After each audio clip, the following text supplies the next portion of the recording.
Қазір сіздерге Каспи мен қалай оплата төлеуге болатынын көрсетемін. Каспи приложениесіне кіреміз.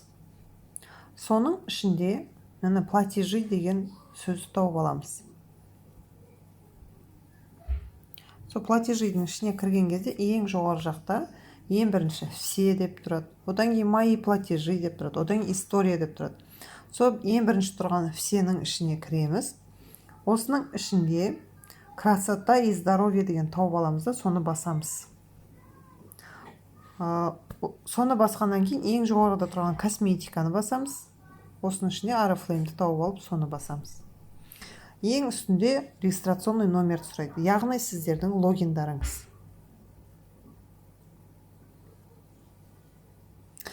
Логинді жазғаннан кейін міндетті түрде проверить фамилия, имя, отчество дегенді басамыз. Тексерулеріңіз керексіздер.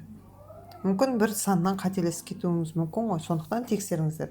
Мына жерге өзіңіздің заказыңыздың суммасын точно жазасыз. 1 теңге кем болатын болса заказыңыздан, онда сізге заказыңыз келмейді. Сондықтан нақты к оплате деп тұрған ақшаны салуыңыз керексіздер. Осы жерден бонусты да можете потратить, соң к оплате деп басасыздар.